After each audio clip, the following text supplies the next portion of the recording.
టాలీవుడ్లో విషాదం చోటు చేసుకుంది. ప్రముఖ సీనియర్ నటి పావల శ్యామల కన్నుమూశారు. ఇవాళ అర్ధరాత్రి ఉస్మానియా ఆసుపత్రిలో చికిత్స పొందుతూ గుండెపోటుతో మృతి చెందినట్లు వైద్యులు నిర్ధారించారు.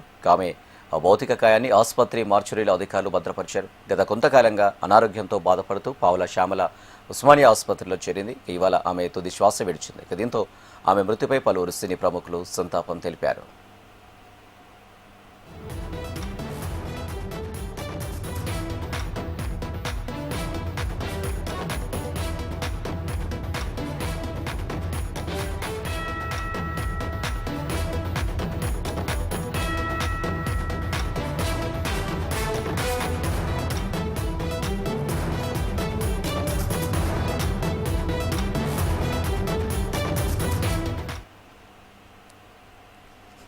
రెడ్డిగా పావల శ్యామల మృతికి సంబంధించి మరిన్ని డీటెయిల్స్ మా ఫిలిం రిపోర్టర్ వెంకట్ అందిస్తారు. వెంకట్,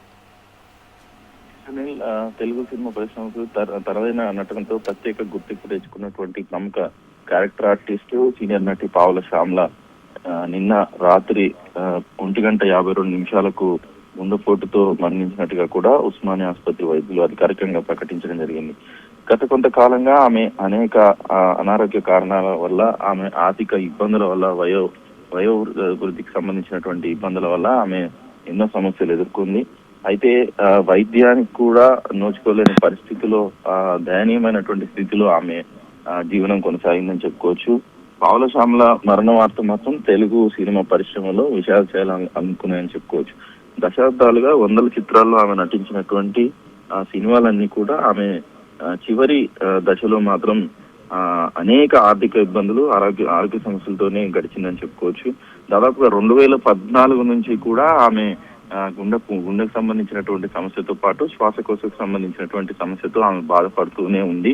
అయితే గతంలో జరిగినటువంటి సంఘటనలు చూస్తే మాత్రం చాలా విషాద ఛాయలు చోటు చేసుకున్నాయని చెప్పుకోవచ్చు. ఎందుకంటే ఆర్థిక సహాయం అందించేందుకు కూడా లేని పరిస్థితి కూడా ఆమె జీవనం కొనసాగిందని చెప్పుకోవచ్చు. ఆమె ప్రయాణం అంతా కూడా చాలా దుర్భరంగా గడిచిందని చెప్పుకోవచ్చు. ముఖ్యంగా ఆమె సినీ ప్రస్థానం వచ్చేసి 1984లో చిరంజీవి ఛాలెంజ్ సినిమాతో ఆమె సినిమాలో తెరగేయటం చేయడంతో పాటు ఆమె దాదాపుగా 100 సినిమాలు పూర్తి చేసింది. చివరి సినిమాగా 2019లో మత్తు వదలరా అనే సినిమాలో ఆమె కనిపించింది. అయితే 2014 నుంచి కూడా తీవ్రమైనటువంటి వృద్ధాప్యం, అదేవిధంగా ఆరోగ్య సమస్యలు బాధపడడంతో పాటు తన కూతురు కూడా మాధవి అనే ఆమె కూడా ఆరోగ్య పరిస్థితి బాగలేక అనేక ఇబ్బందులు పడింది. అయితే గతంలో ఇలాంటి విషయాలన్నీ తెలుసుకున్నటువంటి ముఖ్యంగా గతంలో ఉన్నటువంటి సీఎం కూడా ఆమెకు ఆర్థిక సహాయం చేస్తూ కూడా 20,000 పారితోషికంతో పాటు ప్రతి నెల పెన్షన్ ఇచ్చే విధంగా కూడా ఏర్పాటు చేయడం జరిగింది. అయితే ఈ ఆర్థిక సహాయంతో పాటు పలువురు సినీ ప్రముఖులు, ముఖ్యంగా పవన్ కళ్యాణ్, సాయి ధరమ్ తేజ్, దిల్ రాజు, అదేవిధంగా కాదంబరి కిరణ్, ఇలా చాలా మంది ఇటు సినిమా సంఘాలతో పాటు జర్నలిస్ట్ సంఘాలు కూడా ఆమెకు ఆర్థిక సాయం చేసింది. ఈ నేపథ్యంలో ఆమెకు సంబంధించినటువంటి ఆర్థిక పరిస్థితి మాత్రం అంతకంటే క్షీణిస్తూ వస్తుంది. ఎందుకంటే కంటిన్యూస్ గా హాస్పిటలైజ్ రావడము, అదేవిధంగా ఆమె ఆరోగ్య పరిస్థితి అటు క్షీణిస్తూనే మళ్ళీ మెరుగుపడుతూనే ఈ విధంగా ఇబ్బందులు పడుతూ కూడా ఆమె చాలా సమస్యలు ఎదుర్కొన్నట్టుగా కూడా తెలుస్తోంది.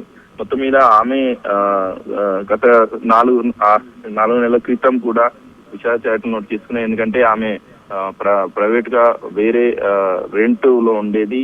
అనుకోకున్న పరిస్థితిలో ఏదైతే సనత్నగర్ లో ఉన్నటువంటి జాతీయ ఆసుపత్రిలో ఆమెను అనాథగా ఇద్దరిని తల్లి కూతుర్లను వదిలేసి వెళ్ళిపోవడం జరిగింది. గుర్తు తెలియని వ్యక్తులు ఎవరో వదిలేశారన్నట్టు కూడా ఆసుపత్రి వాళ్ళు సమాచారం ఇచ్చారు. వెంటనే అధికారులకు తెలుపగానే వాళ్ళు ఈమెకు సంబంధించినటువంటి పరిస్థితిని అర్థం చేసుకొని హాస్పిటల్లో అడ్మిట్ చేసుకోవడం జరిగింది. ఆ తర్వాత కూడా మెరుగైన వైద్యం కోసం ఉస్మానియా ఆసుపత్రికి తరలించడం జరిగింది. గత 4 నెలలుగా ఇలాంటి వ్యవహారాల్లో ఆమె కంటిన్యూ హాస్పిటల్లోనే ఉండడం జరిగింది. ఈ నేపథ్యంలో నిన్న రాత్రి చనిపోవడం మాత్రం ఒక్కసారిగా తెలుగు ఇండస్ట్రీలో విషాదాలు నోట్ చేసుకున్నాయని చెప్పుకోవచ్చని. Right Venkat, thank you.